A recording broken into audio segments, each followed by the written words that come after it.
حضرت عبداللہ بن حذافہ جہاد کر رہے تھے، روم کے عیسائیوں نے گرفتار کر لیا، 1000 آدمی نے مل کے پکڑا، گرفتار نہیں ہوتے تھے صحابی، 1000 آدمی نے گھیرا ڈالا، گرفتار کر کے لے گئے۔ اور جب بادشاہ کے سامنے گئے تو وزیر کہنے لگا بادشاہ بندہ بڑے کام کا ہے، اگر ہمارے قابو آ گیا تو فائدہ دے گا۔ صحابی ہیں حضرت عبداللہ بن حذافہ، حضرت فاروق اعظم کا زمانہ ہے، اگر قابو آ گیا تو فائدہ دے گا۔ بادشاہ کہنے لگا کیوں، کیا خوبی ہے؟ کہنے لگے ہم 1000 آدمی تھے، یہ اکیلا قابو نہیں آ رہا تھا، 1000 آدمی تھے، اگر ہماری فوج میں شامل ہو گیا تو بہت بڑا جرنیل ملے گا۔ بادشاہ کہنے لگا کوئی مسئلہ نہیں، 2-3 چیزیں ہوتی ہیں بندے کو خریدنے کے لیے، خرید لیتے ہیں۔ بادشاہ کہنے لگا عبداللہ جتنی دولت تجھے چاہیے میں تجھے دے دیتا ہوں، میرے لشکر میں آ جا، معاذ اللہ اسلام چھوڑ دے۔ حضرت عبداللہ بن حذافہ کیا فرماتے ہیں بڑا تو بیوقوف ہے، میں نے دولت کمانی ہوتی تو مدینے میں بیٹھ کے تجارت کرتا، میں دولت کمانے نہیں نکلا، میں تو رسول اللہ کی رضا کمانے کے لیے نکلا ہوا۔ دولت کمانی ہوتی تو کسی مارکیٹ میں ہوتا، میدان میں آنا تھا، شہادت ہے مطلوب مقصود مومن، نہ مال غنیمت نہ کشور کشائی، یہ دولت تو لونڈی ہے رسول اللہ کے دروازے کی، یہ تو پیچھے پیچھے پھرتی ہے نبی پاک کے غلاموں کو، یہ کمانی ہوتی تو میں کسی مارکیٹ میں ہوتا، میدان میں تھوڑا ہوتا۔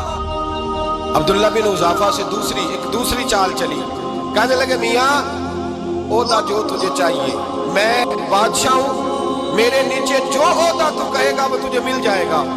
حضرت عبداللہ بن حذافہ کہنے لگے شاید تجھے پتہ نہیں میری تعریف کیا ہے، شاید تو جانتا نہیں میری تعریف کیا ہے۔ کہا صاحب کی کیا تعریف ہے؟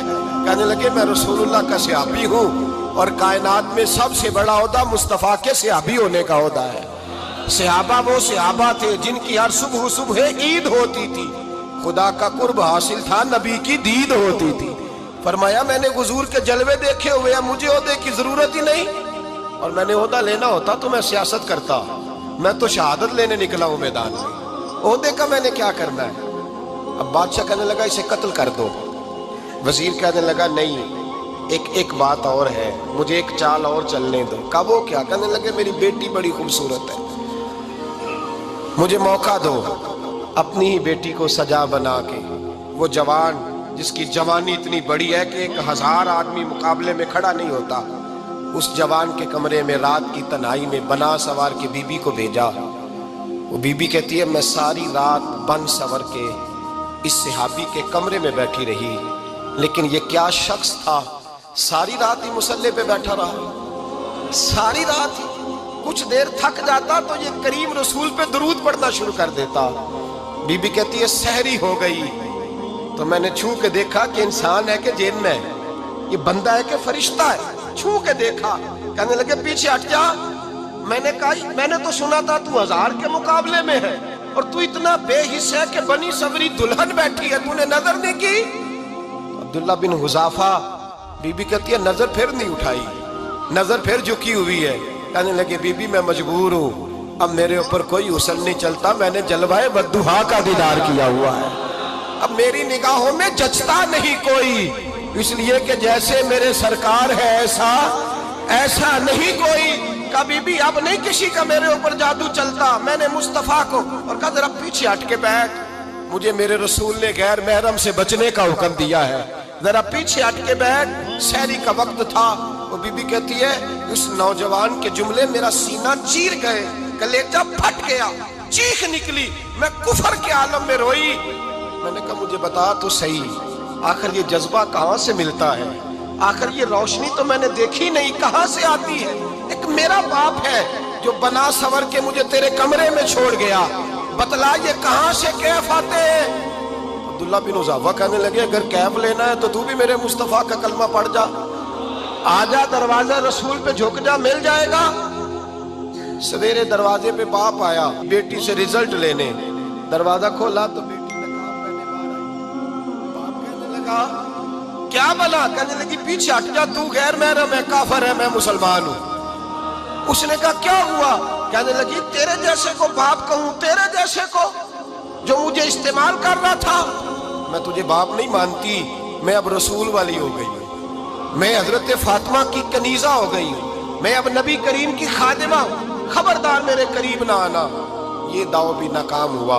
اب حضرت عبداللہ بن حذافہ کے سامنے موت کھڑی کی، ایک ایک کڑا میں تیل گرم کیا، کہنے لگے تجھے اس میں جلایا جائے گا۔ حضرت عبداللہ بن حذافہ رضی اللہ تعالیٰ عنہ جب جلنے کے قریب ہوئے تو رونے لگے۔ روم کا بادشاہ کہنے لگا شاید ڈر گیا ہے، کہنے لگے اب سمجھ آئی ہے، اب تجھے پتا چلا ہے، چلا آ جا۔ حضرت عبداللہ بن حذافہ کہنے لگے تو کافر ہے، تیری کافروں والی سوچ ہے، اس لیے نہیں رویا کہ موت سے ڈر گیا ہوں، میں تو اس لیے رویا ہوں کہ ایک جان ہے، وہ نبی پاک پہ قربان ہو رہی ہے، کاش رب مجھے 1000 جان دیتا، میں ساری مصطفیٰ پہ قربان کر دیتا۔ فاضل بریلوی فرماتے ہیں کروں تیرے نام پہ جاں فدا، نہ بس ایک جاں 2 جہاں فدا، اور میرا 2 جہاں سے بھی نہیں جی بھرا، میں کروں کیا کہ کروڑوں جہاں نہیں۔ اور میاں صاحب فرماتے ہیں وہ کچا رنگ للاری والا جیڑا چڑھدا لیندا رہندا، اے عشق تیرے دا رنگ محمد چڑھ جائے پھر نہیں لیندا، عشق تیرے دا رنگ محمد چڑھ جائے پھر اے نہیں لیندا۔ میرے بھائی وہ روم کا بادشاہ کہنے لگا دنیا میں نے بھی بڑی دیکھی ہے، پر جیسے پاک صاف مصطفیٰ کے غلام دیکھے ایسا میں نے کوئی نہیں دیکھا۔ او بھائیو، نظر پاک ہو، روح پاک ہو، مزاج پاک ہو، پھر انسان بڑے بڑے کام کرتا ہے، پھر وہ مہمات کو سر کرتا ہے، پھر وہ صرف ایک گھر کے لیے نہیں، وہ ملت کے لیے فائدہ مند ہوتا ہے، پھر وہ گھرانوں کو لے کر چلتا ہے، پھر وہ بڑے بڑے معاشرے تشکیل دیتا ہے۔ میرے رسول کریم صلی اللہ علیہ وسلم نے پاک صاف ذہن کے لوگ تیار کیے۔ حضرت مرثد فرماتے ہیں میں ایک عورت پہ عاشق تھا، جب کلمہ پڑھا نبی پاک نے میری پشت پہ ہاتھ پھیرا، میں نے کہا حضور کوئی نصیحت؟ نبی پاک نے فرمایا نظر کو پاک رکھنا۔ آپ فرماتے ہیں عورتیں میرے پیچھے بھاگا کرتی تھیں اور مجھے کہا کرتی تھی اب تو دیکھتا کیوں نہیں؟ تو میں نے کہا پتا مجھے بھی نہیں، مصطفیٰ کی ایک نظر ہوئی ہے، رب نے سارے محل کو چہل دور فرما دیے، سارا کچھ ہی بدل گیا۔ ملت کے جوانوں یاد رکھو اس بات کو، یہ پاکیزگی، یہ نظر، یہ پاکیزگی، یہ مزاج، یہ انسان سے بڑے کام کرا لیتی ہے، اور اگر تیری نظر ناپاک رہتی ہے پھر تو کچھ نہیں کر سکتا، پھر تیری زندگی ایک ایسے قید خانے میں قید ہو گئی ہے جو تجھے 2 قدم بھی نہیں چلنے دے گی۔ سب سے پہلے مزاج کی پاکیزگی، اور دوسرا اصلاح معاشرہ کے لیے اہم درس یہ ہے اپنے آپ کو پاک صاف رکھیں، ذہنی طور پر، نظریاتی طور پر۔ اور دوسرا درس یہ ہے میرے بھائی، ظلم اور زیادتی سے بچیں، پاک صاف رہ کے وقت شروع کریں، اور کسی جگہ بھی کوئی زیادتی، کوئی ظلم، میرے نبی کریم صلی اللہ علیہ وسلم کے مزاج کو اگر آپ دیکھیں گے نا، ہمارے معاشرے میں آج سب سے زیادہ زیادتی پتہ کون سی ہوتی ہے؟ لوگ عزتیں پامال کرتے ہیں، بدگمانیاں کرتے ہیں۔ ابو جہل یہ کام کرتا تھا کہ وہ نبی پاک صلی اللہ علیہ وسلم پر، صحابہ پر معاذ اللہ شخصی اعتراضات کرتا تھا، شخصی۔ عزیزو، جب آدمی کا کسی سے اختلاف ہوتا ہے نا، یا کسی کو پسند نہیں کرتا یا کسی کو ریجیکٹ کرنا چاہتا ہے تو شخصی اعتراضات کرتا ہے، نیچے اترتا ہے، کمزور بات کرتا ہے، چھوٹی بات کرتا ہے۔ اور ہمارے زمانے میں تو یہ کام حسد کی وجہ سے ہوتا ہے، بڑے بڑے جماعتیں ٹوٹ جاتی ہیں، ملتوں کا شرازہ بکھر جاتا ہے، لیکن لوگ اپنی اس حرکت سے باز نہیں آتے، ساری زندگی ذاتی اور نجی اعتراضات کرتے رہے۔ ابو جہل کے اندر ہزاروں عیب پائے جاتے تھے، شرابی بھی تھا، بدکار بھی تھا، بے حیا بھی تھا، ظالم بھی تھا۔ میرے نبی پاک صلی اللہ علیہ وسلم نے اسے دین کا پیغام دیا ہے، لیکن تاریخ کی کسی کتاب میں آپ کو یہ نہیں ملے گا کہ حضور نے کبھی اس کی شخصیت پر اعتراض کیا ہو۔ یہ فرمایا ہے کہ بڑا فرعون ہے اس امت کا، لیکن نیچے اتر کر کبھی اس کی ذاتی اور شخصی زندگی پر کوئی زیادتی صحابہ کی طرف سے اور نبی پاک کی طرف سے۔ بہت بڑی بات سمجھا رہا ہوں، اگر آپ کی سمجھ میں آئے تو ہم ذاتیات پر اترتے ہیں، ذات پر اتر کر زیادتی کرتے ہیں، ذات پر۔ ہمارا اب ظلم نجی سطح سے شروع ہو رہا ہے اور پوری ملت کو لپیٹ میں لے رہا ہے، پوری ملت، چھوٹی چھوٹی زیادتیاں ہیں جو پورے معاشرے کو اپنی لپیٹ میں لیتی ہیں۔ میرے نبی کریم علیہ السلام نے جو دین ہمیں دیا ہے وہ خیر خواہی کا مذہب ہے، وہ بھلا کرنے کا مذہب ہے، وہ کام آنے کا مذہب ہے، وہ ظلم سے بچنے کا مذہب ہے۔ میرے نبی پاک نے فرمایا ظلم سے بچ جانا، قیامت کے اندھیروں میں جو بڑا اندھیرا ہوگا وہ ظلم ہوگا۔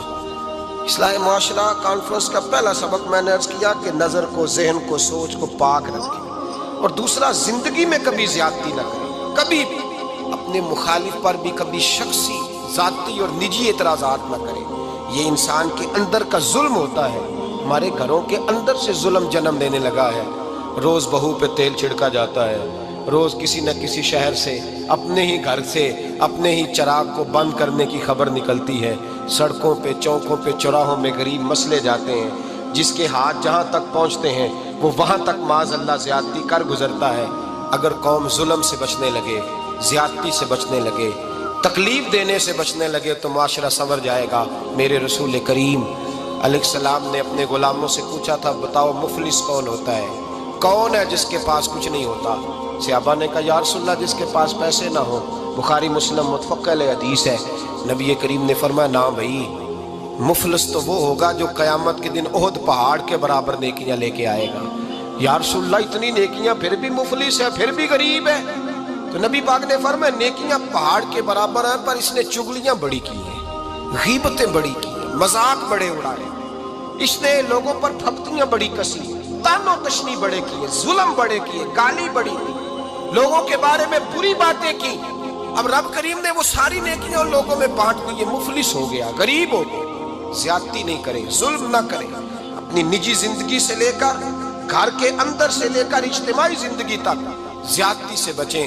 میرے نبی کریم علیہ السلام نے اپنے غلاموں کو یہ درس دیا ہے، دیکھنا کبھی زیادتی نہ ہونے پائے، دیکھنا کہیں ظلم نہ ہونے پائے، دیکھنا کسی شخص کو تمہارے قول فعل سے، تمہارے مزاج سے تکلیف نہ پہنچے۔ میرے بھائیوں، حضرت وہب ابن منبہ علیہ رحمہ فرماتے ہیں کہ بنی اسرائیل کے اندر ایک بادشاہ محل بنانے جا رہا تھا۔ محل، آج بھی جس آدمی کی سوسائٹی کے اندر 2-4 قلعے، 2-4 ایکڑ کسی غریب کے آ جائیں، وہ یا تو اسے دھمکاتا ہے یا بلیک میل کرتا ہے، کچھ نہ ہو سکے تو پھر قتل ہی کرا دیتا ہے معاذ اللہ۔ اور یہ خبریں عام ہمیں سننے، پڑھنے اور دیکھنے کو ملتی ہیں۔ بادشاہ محل بنانے جا رہا تھا، ایک غریب بی بی رہتی تھی، اس کی جھونپڑی بادشاہ کے محل کے نقشے میں آتی تھی۔ بادشاہ نے کہا، بی بی منہ مانگی قیمت لے لو، خالی کر دو یہ مکان۔ بزرگوں کو اپنے جھونپڑیوں سے بڑی دلچسپی ہوتی ہے، بچے سوسائٹیوں میں چلے جاتے ہیں، ابا جی کہتے ہیں مجھے گاؤں میں رہنے دو، میرا یہیں دل لگتا ہے، مجھے اس گھر سے دلچسپی ہو گئی۔ اماں کہنے لگی، بادشاہ میں یہاں بیاہ کے آئی تھی، خامد انتقال کر گیا، اولاد اللہ نے دی نہیں، میں پکا ہوا پھالوں، گر جاؤں گی تو تیرا ہی ہے، لیکن مجھے اس آشیانے میں رہنے دے، یہ گھونسلہ میں نے تنکا تنکا کر کے بنایا ہے، مجھے رہنے دے، نہ مجھے نکال۔ کہنے لگا میرا نقشہ خراب ہوتا ہے۔ بی بی سارا دن مکان میں بیٹھی رہتی کہ میری جھونپڑی ٹوٹ نہ جائے، ظالم کی نظر میں آ گئی ہے، کہیں میرا یہ آرزوؤں کا محل چکنا چور نہ ہو جائے، سارا دن ڈیوٹی کرتی۔ بادشاہ نے بھی 2-4 سپاہی کھڑے کر دیے، جب گھر سے نکلے تو بلڈوز کر دینا، مکان کو گرا دینا۔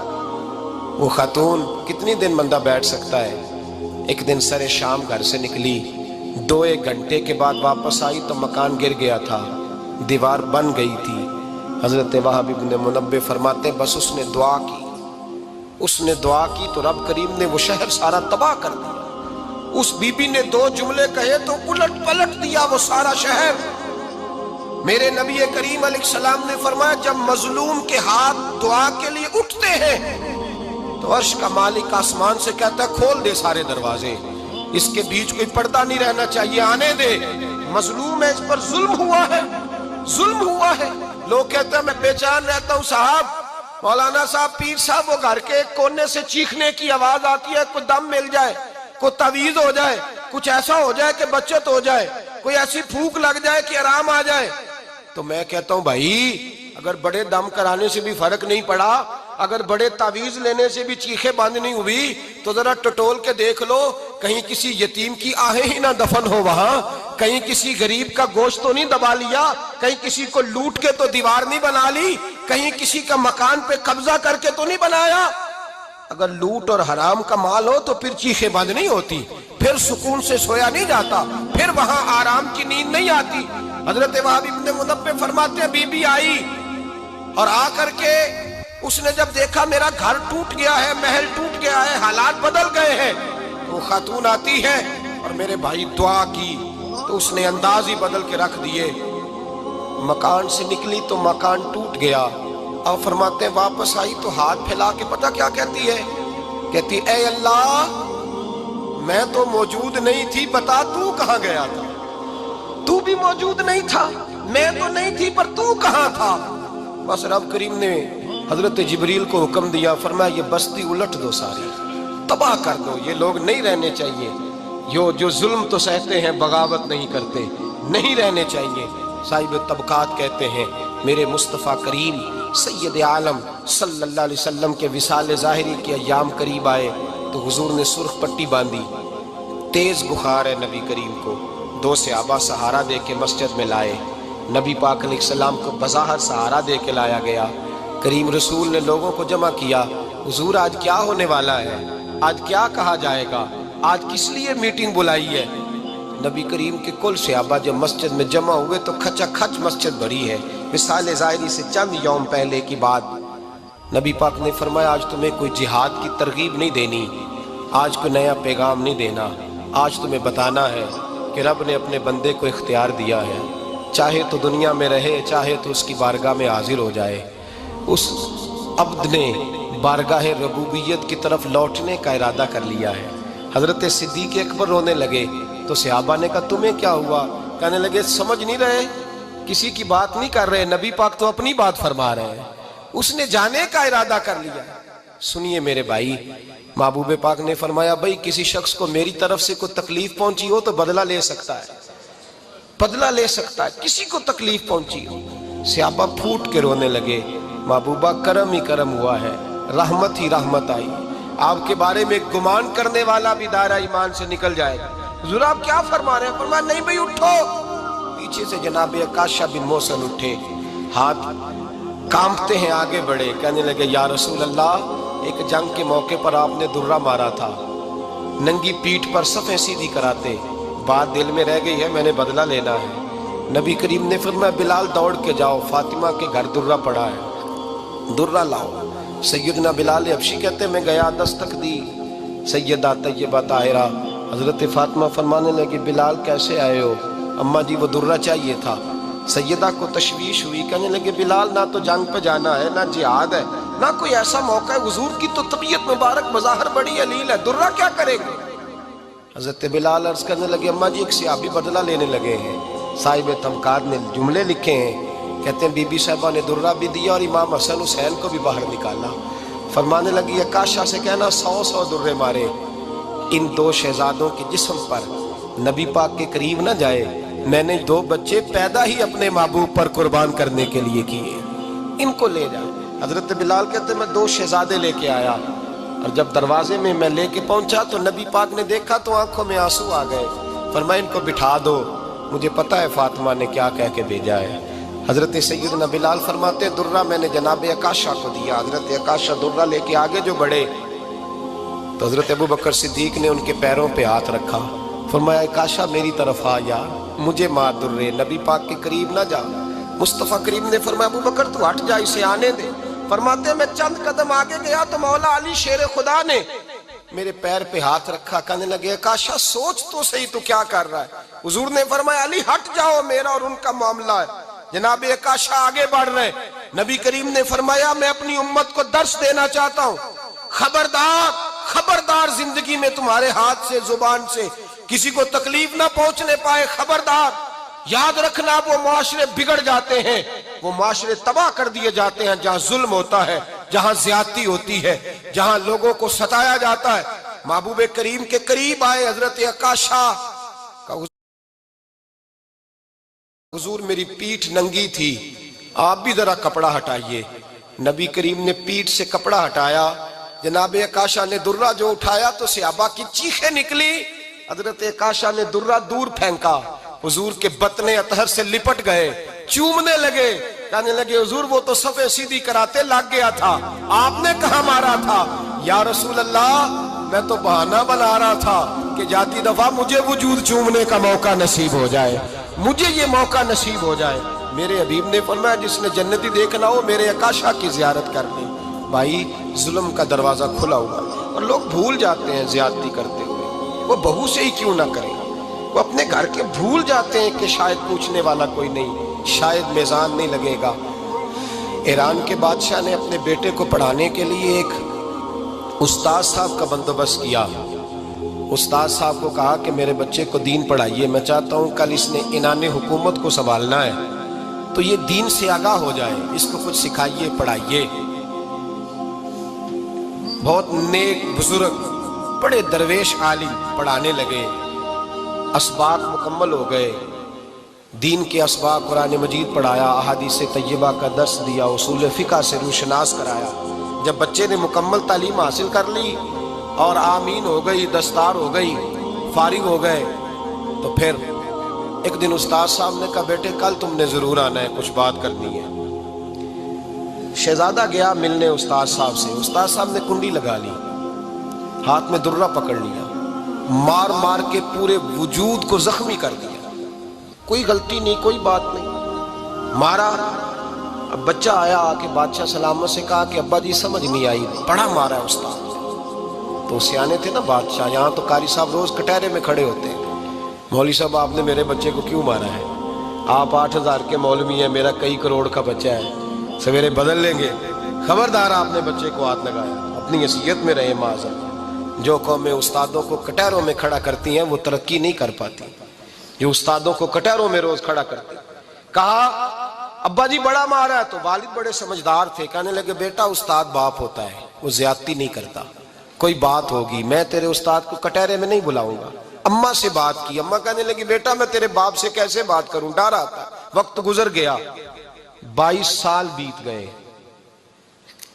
22 سال گزر گئے، بادشاہ کا انتقال ہوا، شہزادہ تخت پہ بیٹھا، پہلا حکم یہ دیا کہ میرے استاد کو بلاؤ، پہلا حکم۔ استاد جی بوڑھے ہو گئے تھے، چھڑی کے اوپر ٹیک لگا کے آئے اور بھویں سفید ہو کے جھک گئی تھیں، یوں آنکھ کھول کے بڑی مشکل سے دیکھا، کہنے لگے شہزادے حکم ہو۔ کب میں شہزادہ نہیں، اب میں بادشاہ بن گیا ہوں۔ استاد جی 22 سال بیت گئے، آپ نے مارا تھا، پر وہ درد چونکہ زیادتی کی تھی، میرا قصور کوئی نہیں تھا، تو نہ میری روح سے درد گیا ہے نہ میرے جسم سے گیا ہے، میں بے اختیار تھا، پوچھ نہیں سکتا تھا، آج با اختیار ہوا ہوں۔ سب سے پہلے پہلا حکم آپ کو دیا، بلایا ہے، بتائے کیوں مارا تھا، کیوں مجھے مارا تھا، میری زیادتی بتائے۔ تو استاد، بوڑھے استاد کی آنکھیں آنسوؤں سے بھر گئیں، کہنے لگے بیٹے بس آج کے دن کے لیے مارا تھا، یہ جو دن آ گیا نا میری زندگی میں اس لیے مارا تھا، یہ میں چاہتا تھا میری زندگی میں وقت ہے، آج کے بس میری مراد پوری ہو گئی۔ کہ صاحب کس لیے، مجھے بھی سمجھائے۔ آپ فرمانے لگے کتنی دیر ہو گئی تجھے مار کھائے ہوئے، کتنا زمانہ بیت گیا؟ کہنے لگا 22 سال۔ فرمایا زخم بھولے تو نہیں، درد ختم تو نہیں ہوئی، تمہیں بات ایک منٹ کے لیے بھی تمہارے حافظے سے محو تو نہیں ہوئی؟ کہ استاد جی روز رات کو یاد آتی، روز خیال آتا تھا۔ استاد کہنے لگے بھائی تو بے اختیار تھا، پوچھ نہیں سکا، 22 سال تجھے یاد رہا، مجھے پتا تھا تو ایک دن حکمران بنے گا، میں نے تجھے اس لیے مارا تھا کہ بیٹے یاد رکھنا، کسی پہ ظلم نہ کرنا، اگر تجھے 22 سال تک یاد رہا ہے تو جس پر تو ظلم کرے گا اسے بھی قیامت تک یاد رہے گا، اور یہ یاد رکھنا تو آج با اختیار ہوا تو تو نے مجھے بلا لیا ہے، قیامت کے دن غریب با اختیار ہو جائیں گے، مظلوم با اختیار ہو جائیں گے، وہ با اختیار ہوں گے باللہ الواحد القہار، رب کریم کی بارگاہ کے اندر ان کا اختیار ہوگا، اکیلے اللہ کی حکمرانی ہوگی، پھر وہ بلائیں گے بڑے بڑے کج کلا، دنیا میں جن کی پگڑیاں اونچی تھی وہ سر جھکائے کھڑے ہوں گے، دنیا میں جو ڈکٹیٹر بنتے تھے ان کی پشتیں لال ہوں گی، ان کو غدار لکھا جائے گا، قیامت تک نہیں بھولے گا۔ ظلم کرنا تو سوچ سمجھ کے کرنا، اتنا کرنا جتنا تم سہ سکتے ہو، اتنی زیادتی کرنا جتنی قیامت میں تم برداشت کر سکتے ہو۔ میرے نبی کریم صلی اللہ علیہ وسلم نے فرمایا ظلم سے بچو، یہ قیامت کے اندھیروں میں سے ایک اندھیرا ہوگا، زندگی میں زیادتی نہ کریں، اگر تھوڑی دیر کے لیے کوئی چیز برداشت کر جائیں گے تو وہ فائدہ دے جائے گی، کچھ دیر کے لیے اگر سہ جائیں گے تو نفع مل جائے گا، سہنے کی کوشش کریں لیکن زیادتی نہ کریں، نظر کو، سوچ کو، ذہن کو پاک رکھیں، اور میرے بھائی زندگی پوری ظلم سے بچیں، زیادتی سے بچیں۔ امیر المومنین حضرت جناب سیدنا عمر فاروق رضی اللہ تعالیٰ عنہ رات گھر میں تھے تو رونے لگے، بڑی دیر تک روتے رہے، والدہ اٹھی تو صاحبزادے سے کہنے لگی پتہ کرو تمہارے باپ کو کیا مسئلہ ہے۔ شہزادے آئے، کہنے لگے امیر المومنین والد گرامی کیا ہوا؟ تو حضرت عمر فاروق کہنے لگے بیٹا اپنی اماں کو بلاؤ۔ والدہ آ گئیں، کیا بات ہے؟ کچھ طبیعت خراب ہے تو حکیم کا بندوبست کیا جائے۔ تو حضرت عمر کہنے لگے کچھ بھی نہیں، آج مسجد سے نکلا ہوں تو نبی پاک کے صحابہ میری تعریفیں کر رہے تھے. یہ حضرت فاروق اعظم کے وصال کے قریب کے دن ہے. تعریفیں تو حضرت یہ رونے کی بات ہے کہ خوش ہونے کی؟ آپ فرمانے لگے نہیں، سوچتا ہوں باہر تو میں اچھا رہا ہوں، پتہ نہیں گھر میں ہی کوئی زیادتی نہ ہو گئی ہو.